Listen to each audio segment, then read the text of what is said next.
Show? É isso mesmo. Olha lá, o próximo painel é o painel da Associação dos Advogados Trabalhistas de Santos. Segurança, saúde e aspectos econômicos no teletrabalho em época de Covid-19, não é?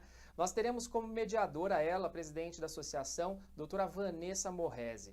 E os palestrantes, grandes nomes aqui, Jorge Urrich, José da Silva Júnior e o Xerxes Guzmão. Voltando aqui, cadê a doutora Vanessa? A doutora Vanessa ainda não está com a gente na sala, né? Então vamos aguardando a doutora Vanessa entrar aqui, enquanto eu dou um alô aqui para os nossos palestrantes que chegaram aqui, Xerxes Guzmão, o Jorge e o José. Bom dia, como estão? Pode liberar o som deles, Wesley, pode liberar aqui que eles já falam comigo, a gente vai batendo um papo. Bom dia, tudo bem? Tudo ótimo, como é que você... Bom dia, Afonso. Prazer estar com vocês. Bom dia, Afonso. Igualmente. Eu vi que vocês estavam na nossa sala de teste ali, batendo altos papos ali, né, organizando como é que iria ser o painel. É engraçado falar isso para as pessoas estão vendo, quem está acompanhando pelo YouTube não sabe o trabalho que tem por trás, né? Então, para que tudo dê certo, nossa equipe está ali trabalhando em testes para juntar todo mundo e esse é o resultado, porque 70 palestrantes num dia, 14 horas de transmissão, 5 atrações artísticas, não é fácil. E ela chegou, doutora Vanessa, bom dia! Olá, bom dia, tudo bem com você? Tudo ótimo, melhor agora. Como é que tá o tempo no litoral aí, tá gostoso? Tá sol hoje, tá um dia lindo. Mas não pode ir pra praia. Não pode ir pra praia, tá proibido. Pois é. Doutora Vanessa, passo a palavra, desejo aí um excelente painel. Precisando, eu tô por aqui. Tá bom, obrigada, Afonso. Bom dia a todos, é um prazer estar aqui com vocês hoje. Nosso painel, ele trata de segurança, saúde e aspectos econômicos no teletrabalho em época de Covid-19. Vou fazer uma breve introdução para vocês. Nós vivemos em uma mudança de comportamento com relação ao trabalho. O trabalho à distância, ele já existia. Já tínhamos trabalho sem o controle do supervisor. Mas hoje, grandes escritórios e grandes empresas, eles têm forçosamente a experiência do home office, com custos modulados, e pensamos também na qualidade de vida. Será que hoje em dia podemos dizer que a qualidade de vida está melhor, tanto do trabalhador como do empresário? Nós vamos dividir o nosso painel para cada palestrante em 10 minutos, e no final nós teremos algumas perguntas. Então eu vou começar o painel falando a respeito do nosso primeiro palestrante. Com muita honra, eu apresento vocês Dr. Xerxes Guzmão, professor universitário, mestre e doutor pela Universidade de Paris, e autor de diversos livros e artigos no Brasil e na França. Dr. Xerxes, a palavra é sua.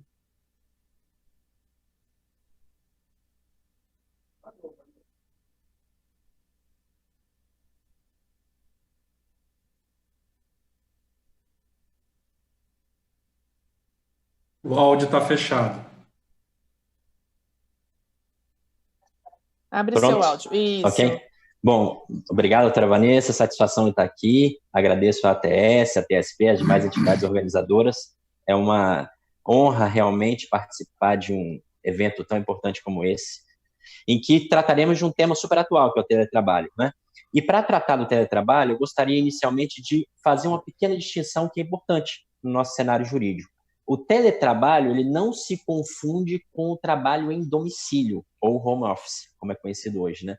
O home office, que muitas pessoas estão executando seu trabalho nessa modalidade, ele é uma forma de trabalho em domicílio, como no direito do trabalho se diz. Enquanto que o teletrabalho, ele é aquele executado fora das dependências da empresa por meio de ferramentas telemáticas de informação e comunicação.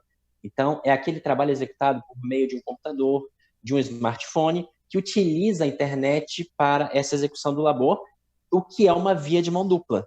Tanto o empregado utiliza a internet para fazer pesquisas, para executar o seu trabalho, como o empregador também utiliza a internet para fiscalizar o trabalho do seu empregado que está à distância. Tá? Então, essa distinção é importante para que possamos, por exemplo, estabelecer uma distinção entre o teletrabalhador e o empregado em trabalho externo, por exemplo, um motorista de caminhão, executado sua atividade normalmente, mesmo na pandemia, ele não é um teletrabalhador porque não se vale de meios telemáticos na execução do seu trabalho. Também uma costureira que eventualmente tenha saído do seu ateliê e tenha ido trabalhar em casa costurando, não pode ser considerada uma teletrabalhadora. Então, essa distinção inicial é importante para a gente enquadrar bem o tema do nosso estudo hoje. Bom, a pandemia da Covid-19 estimulou o teletrabalho a ponto de considerá-lo como uma das ferramentas de combate a esta pandemia, obviamente, na questão trabalhista, né? Ao lado da suspensão do contrato e da redução da jornada e salário que estão previstas na MP 927 de 2000. Como todo mundo sabe, essa pandemia gerou a publicação de diversas medidas provisórias pelo governo federal, e uma delas, que é a principal da área trabalhista, é a 927 de 2020, estaremos trabalhando com ela aqui em diversos seus conceitos. Bom, então, esta MP 927 considerou o teletrabalho como uma das ferramentas de combate à pandemia. E como o empregador pode transferir o seu empregado, que normalmente exercia a sua atividade presencial, aí cabe uma ressalva, já existiu o teletrabalho antes. Ele estava regulado, inclusive, pela CLT, artigo 75A, 75E da CLT, então não é que a pandemia criou o teletrabalho, simplesmente o consagrou ou estendeu a outras categorias que antes não exerciam o trabalho dessa forma, ok? Bom, então a MP 927 prevê que o empregador poderá transferir o seu empregado para o teletrabalho, independente da anuência dele. Isso é importante, porque na CLT havia necessidade de anuência do empregado. Agora, por conta dessas circunstâncias especiais, que é desnecessário descrever, o empregador não precisa mais dessa anuência. Ele pode transferir o seu empregado para o teletrabalho, independente da concordância desse. Esse é um ponto importante. Então, claro que é difícil a gente vislumbrar no cenário atual alguém que se oporia a esta transferência, mas é importante fazer essa ressalva. Bom, uma vez transferido para o regime do teletrabalho, o empregado ele vai ter que trabalhar com ferramentas na sua residência ou no local onde ele vem executar essa atividade. Quem custeia essas ferramentas? Pela CLT, que, como eu já disse, já continha uma previsão sobre o teletrabalho, não era muito clara esta situação do responsável pelo custeio de novas ferramentas. Por exemplo, um computador, né? A pessoa poderia ter um computador, mas que era mais antigo, não era tão eficaz, a internet não era tão boa, o mobiliário que ele utilizava não era tão adequado para ele passar 8 horas do dia. Então, surge essa questão, quem custeia estas ferramentas de trabalho? A MP 927 veio a prever essa situação, segundo a qual há a necessidade de um acordo entre as partes, um acordo escrito, com o empregador fornecendo essas ferramentas. Na CLT isso estava implícito, mas agora está explícito na MP 927, ou seja, o empregador tem que fornecer essas ferramentas.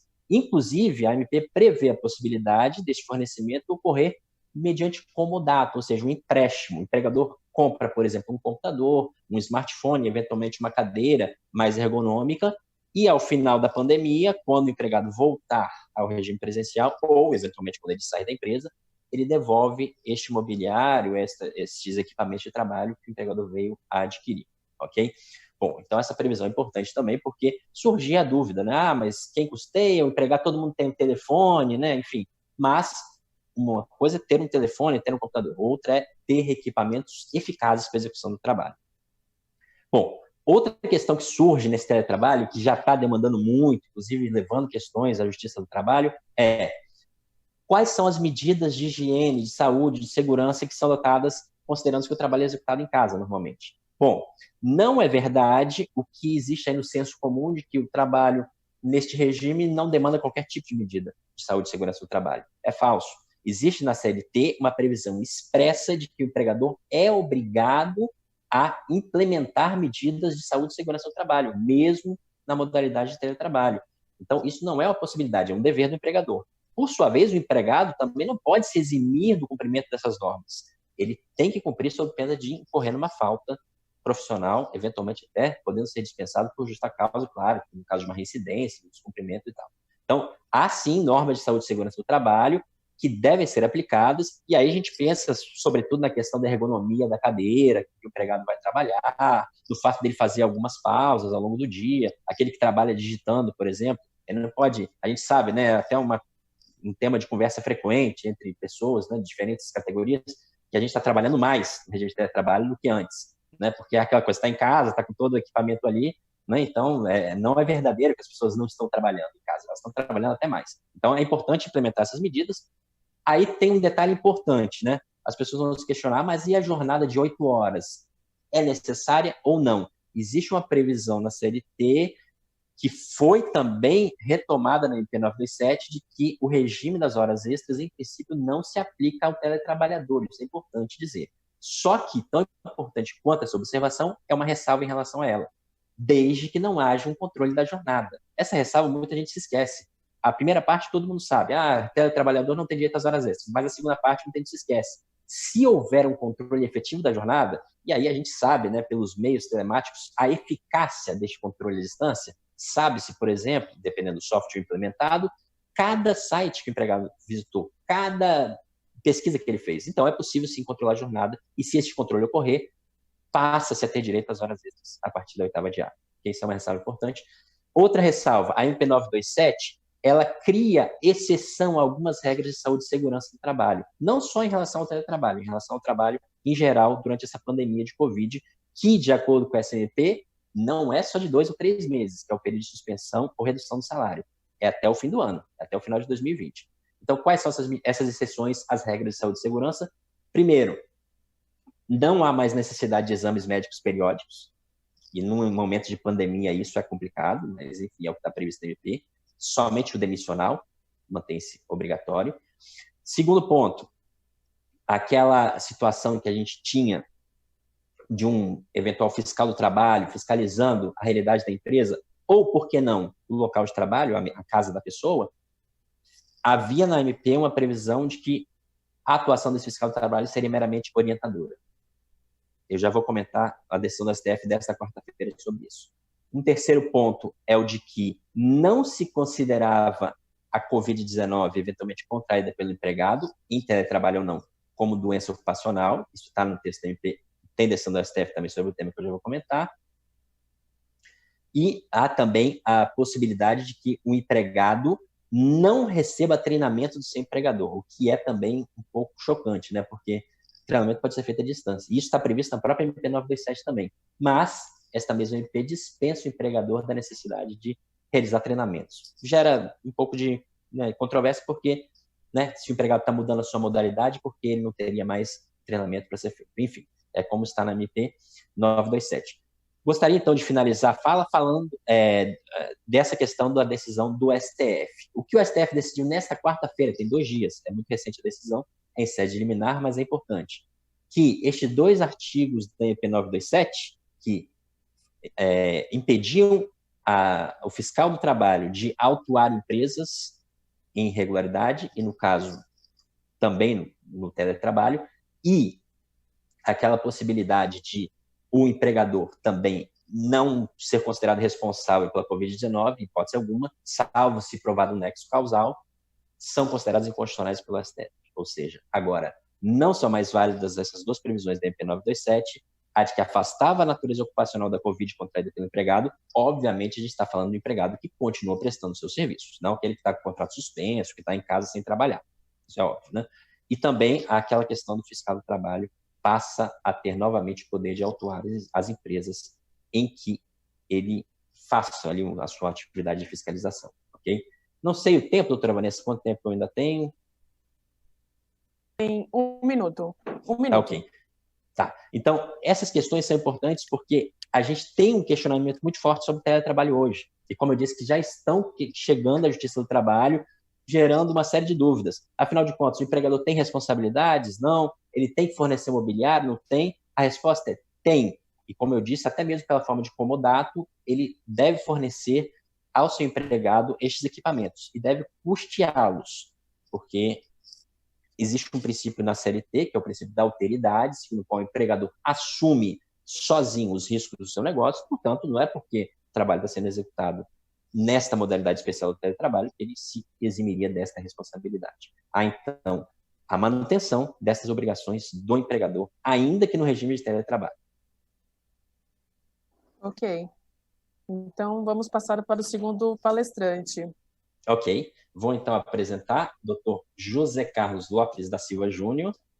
Ele é mestrando em Direito da Saúde, aluno especial em Ergonomia da USP, pós-graduado em Língua Portuguesa, pós-graduando em Direito do Trabalho e Previdência, funcionário público federal daqui do TRT2, coordenador do grupo de pesquisa na ATS, participante do grupo de pesquisa na Universidade Mackenzie e associado ao Compete. Passo a palavra ao Dr. José Carlos.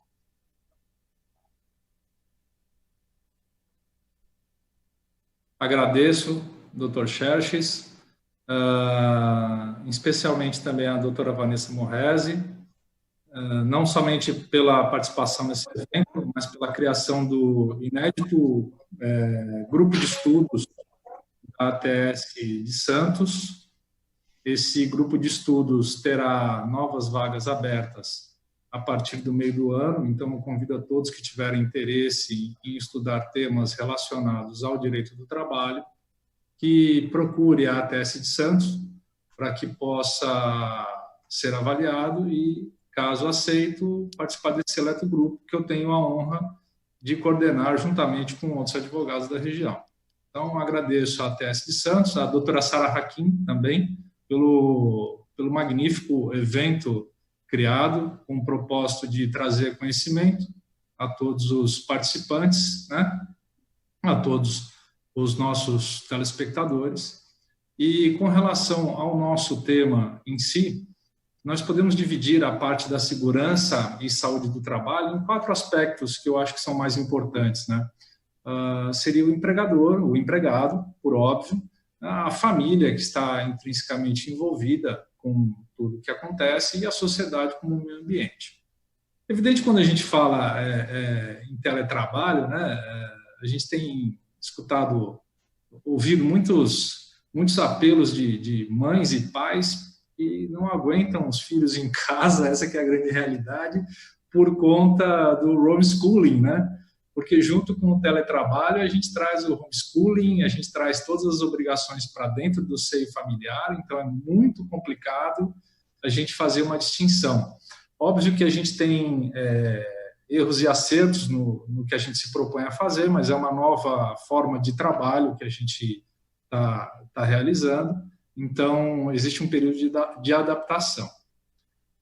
Outro ponto de vista é o econômico. Certamente, assim como o Dr. Xerxes pontuou de forma precisa acerca do teletrabalho, né, o Dr. Jorge, eu não tenho dúvidas, pelo cabedal que lhe é peculiar, técnico, vai abordar temas econômicos. Bom, Instituto de Teletrabalho, o teletrabalho, ele ganhou uma repercussão muito grande, né, em face do desenvolvimento da jornada de trabalho, num ambiente diferente do delimitado pela empresa, que abrange todo tipo de trabalhador.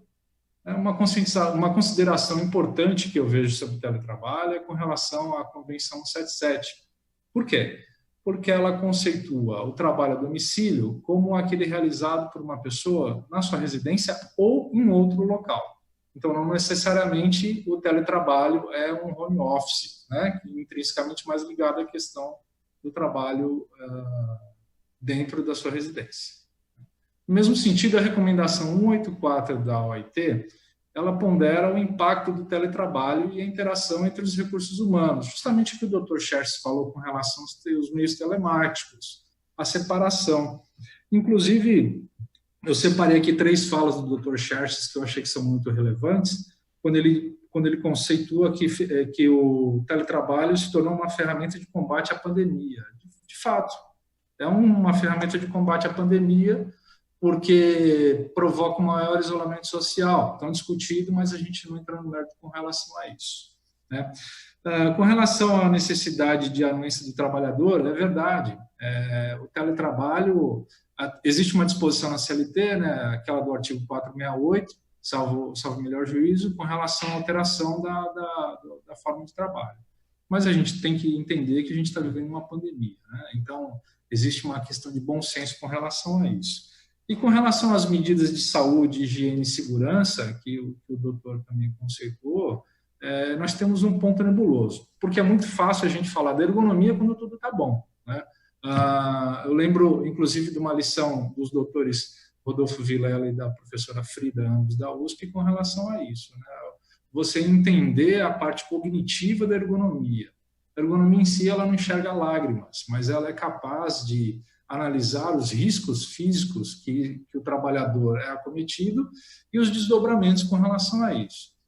Com relação à não adaptação e à desorganização do trabalho, nós temos uma condição muito peculiar, que é o esgotamento profissional, a famosa síndrome de Burnout, né? Isso é um ponto de vista relevante, por quê?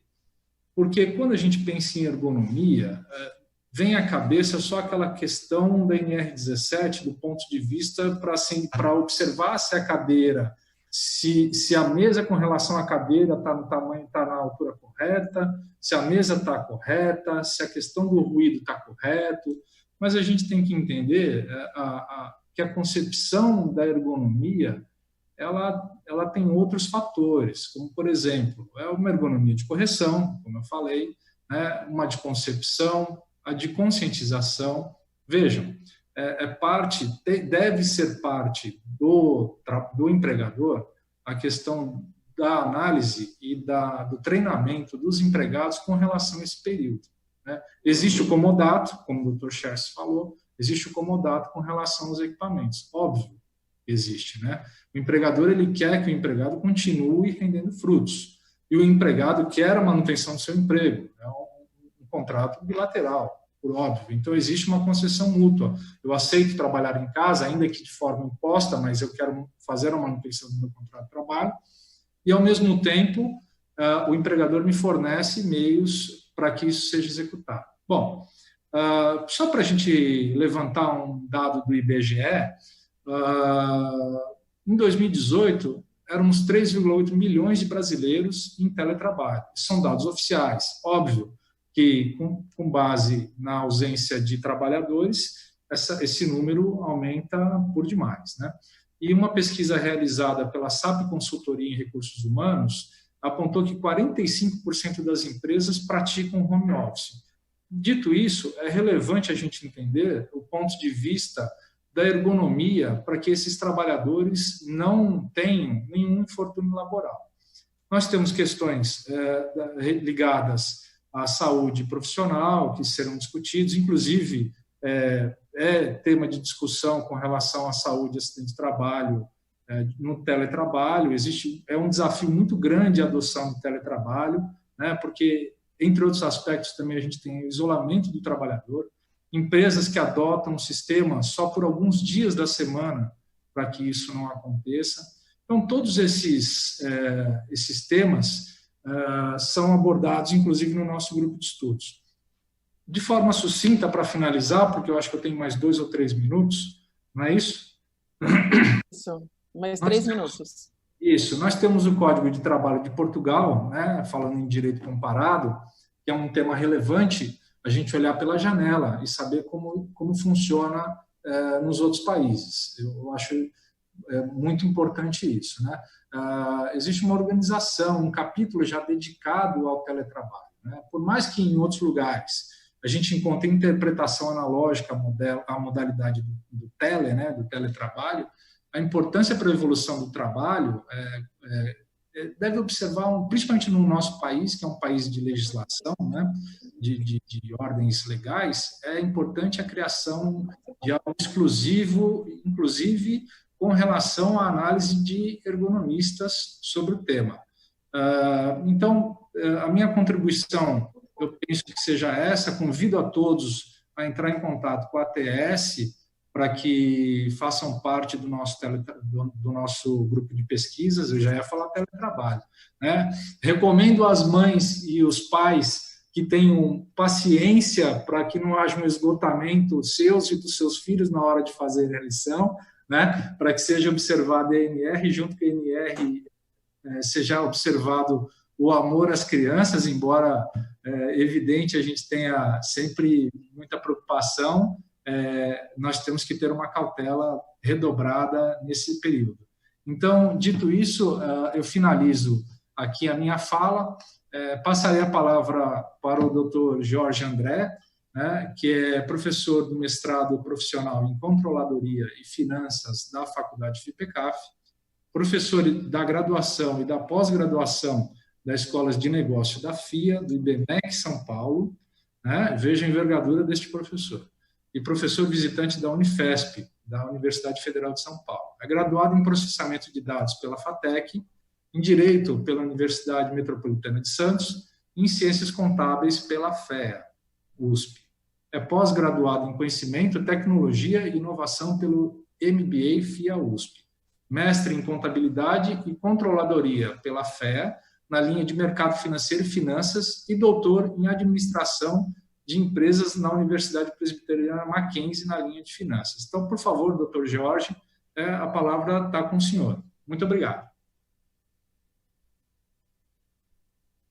Bom, muito obrigado. Bom dia a todos, primeiramente, né? Obrigado, doutor José Carlos, né, pelo convite, né, nesse painel. Obrigado, doutor Scheres, aí pelas palavras iniciais aí, muita sabedoria. Vanessa, né, muito obrigado, né, doutora, pela ambientação aqui conosco, né, e toda essa mediação aqui no nosso painel. Bom, eu quero primeiro trazer para uma questão mais do que a gente está vivendo hoje, né, e assim, a gente se situar em relação aos riscos, né, aos riscos, mas aí na questão mais de risco da economia em si, né. Então, assim, ó, quando a gente fala em risco, né, a gente tem a vertente do risco de mercado, né, e o que seria risco de mercado? Seria a variação de preços e taxas. Então, você tem as taxas de juros que variam, você tem, está sendo muito discutida agora, né, a questão para empréstimos e financiamentos aí para empresas poderem suportar suas folhas de pagamento, poder suportar esse momento de crise. Então, variação de preços e taxas. No caso, os preços das ações na Bolsa, então, esse daí nem se fala, né, todo mundo acompanhou aí nos últimos dias, né, as variações absurdas que nós vimos aí no mercado financeiro, não só no Brasil, mas no mundo. Nós temos também o chamado risco de mercado, agora risco de crédito, né? Então, o que seria risco de crédito? Risco de crédito seria a contraparte não honrar o combinado. Tá? Então, você pega dinheiro emprestado e aí a contraparte não honra. Ou não honra no prazo, não te paga na data certa, te paga com valor diferente, ou te paga, não te paga simplesmente, né, inadimplência, enfim. Esses riscos, né, de crédito, eles podem ser tanto de governos, né, que são os riscos de moratórias, pode ser tanto de partes privadas, né? Então, isso daí seria o risco de crédito. Bom, a gente tem também o risco operacional. O que é o risco operacional? É o risco de alguma situação de operação acontecer e isso gerar algum problema para a empresa.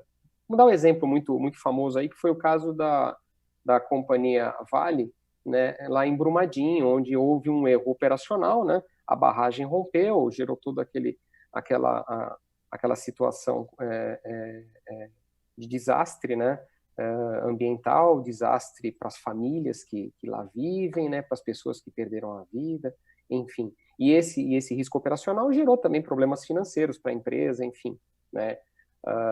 Mas o que a gente está vivendo hoje aqui, né, no mundo, né, é o chamado risco de liquidez. O que é o risco de liquidez? As pessoas, elas estão confinadas em casa e elas não estão circulando. Isso não é só no Brasil, mas boa parte do mundo aí, né, a gente está falando aí de últimos números, né, chegando a 1,5 bilhão de pessoas em confinamento. Nossa, é muita gente, né? E esse 1,5 bilhão de pessoas, né, principalmente nos principais mercados, né, nos principais países, né, que movimentam o dinheiro. Então, se as pessoas não estão se movimentando, né, com certeza o dinheiro também não está se movimentando, ele não está girando. E o fato do dinheiro não girar, né, não circular, assim como as pessoas não estão circulando, está gerando o risco de liquidez, né? O risco de liquidez, então, ele está sendo traduzido para todo mundo como falta de capital de giro. Então, as pessoas têm falado, olha, as empresas estão sem capital de giro, né? Então, a gente escuta muito isso. Mas isso é oriundo de um risco de liquidez, tá? E o risco de liquidez, obviamente, está disparando todos os outros riscos, né? Está disparando o risco de mercado, porque a partir do momento que as pessoas não circulam, gerou risco de liquidez, gerou problema de fluxo de caixa para todo mundo, vai gerar risco de mercado. Ora, gerando risco de mercado, pode ser que muitas pessoas tenham risco de inadimplência, e aí a gente vai ter o risco de crédito, né? E aí a gente está pegando agora as pessoas e colocando elas para trabalharem de home office, né? Então a gente está gerando agora um risco operacional. Então, assim, o que a gente está falando é que é tudo interligado, mas são coisas diferentes, né?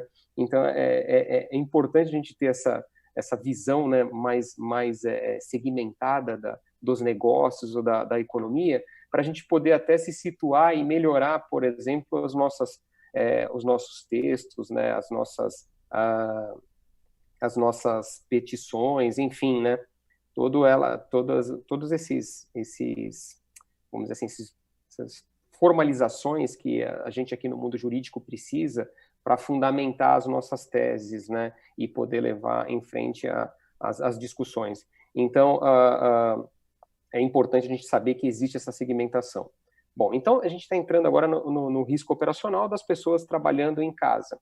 E aí a gente pode separar as empresas tendo nesse contexto, né, ganhos e perdas, né? Então, olha só, né, num sentido de perdas das pessoas estarem trabalhando de forma remota, a gente tem a situação de que não há aquele relacionamento que se consegue dentro de um ambiente empresarial. Então, assim, as pessoas dentro de uma empresa, elas se relacionam, elas fazem vínculos, né, afetivos, vínculos de hierarquia, né, vínculos de atividades sendo passadas, né, e sequenciais entre as unidades de negócio.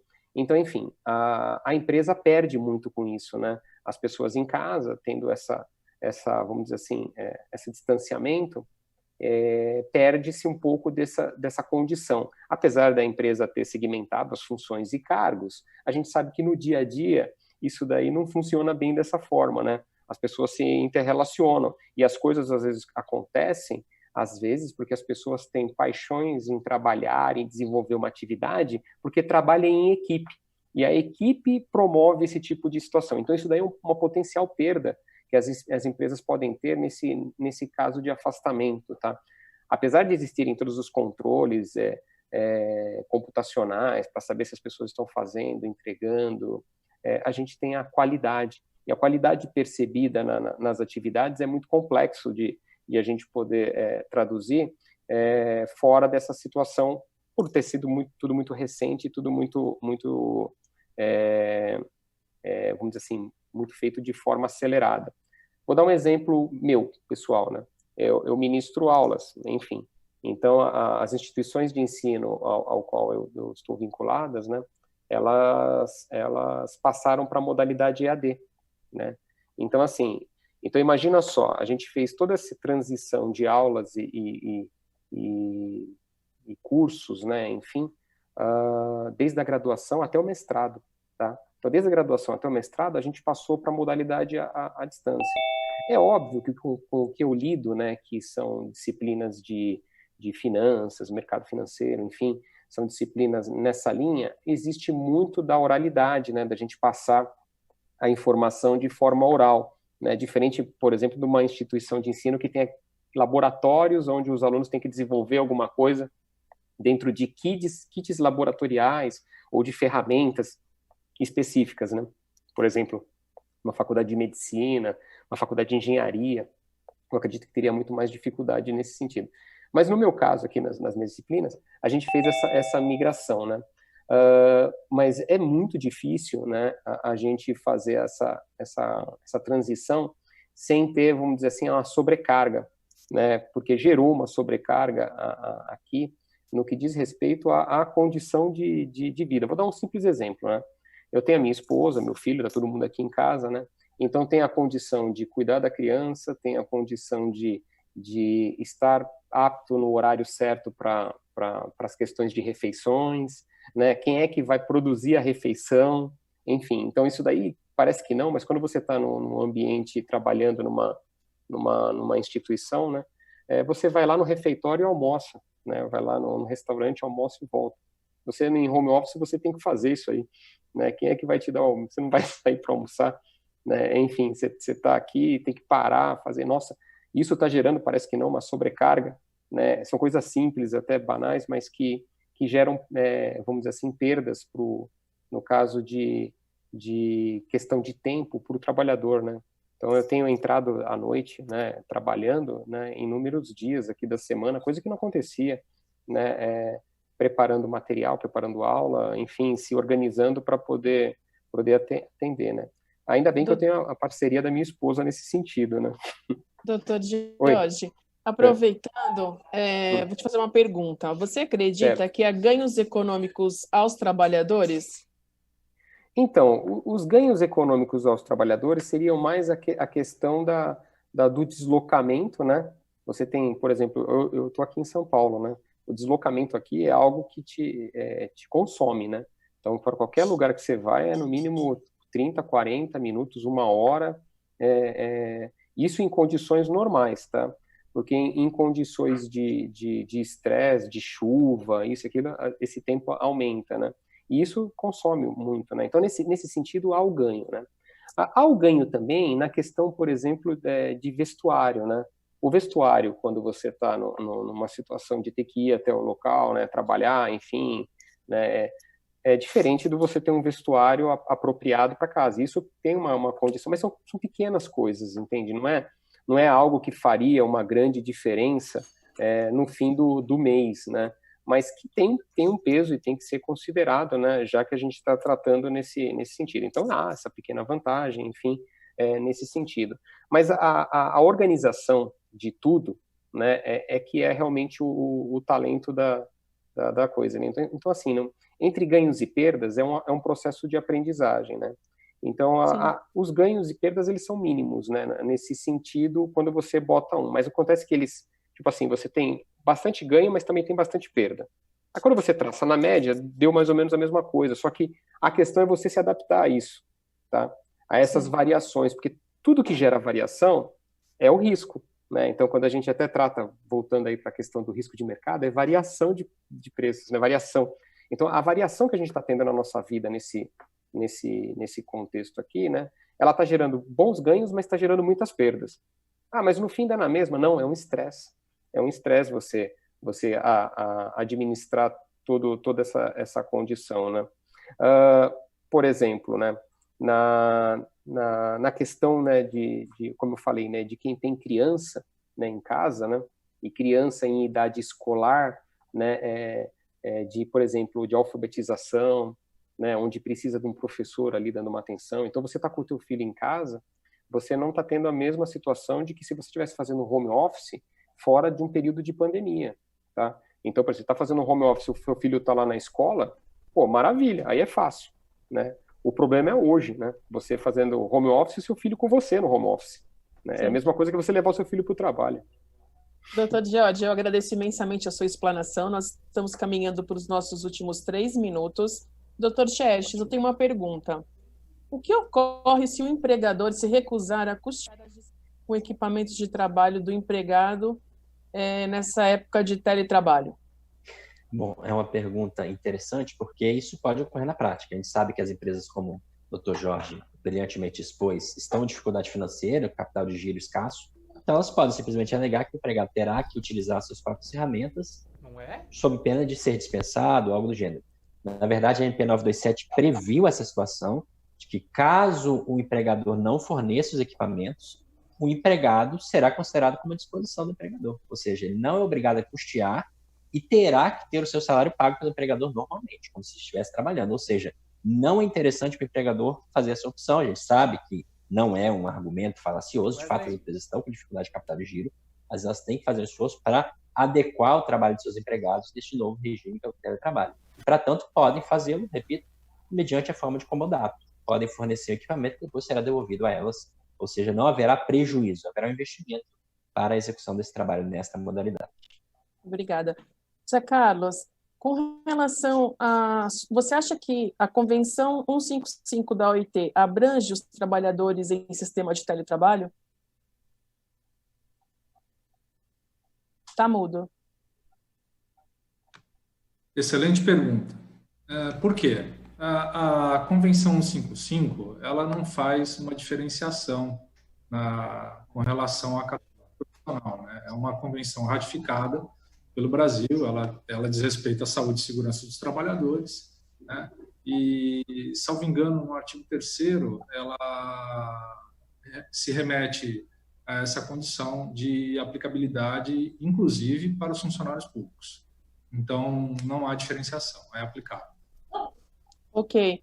Agradecemos aos nossos palestrantes, agradecemos toda a audiência. Afonso, com você, muito obrigada, viu? Eu sei que nós vamos ter algum show maravilhoso, não saiam daí. Obrigado, Vanessa. Obrigado, doutor André, Xerxes, doutor José Carlos. Foi um prazer ter os senhores conosco aqui na jornada Maratona Solidária aqui, Dia do Trabalhador. Obrigado mesmo. E vamos lá, porque agora é hora de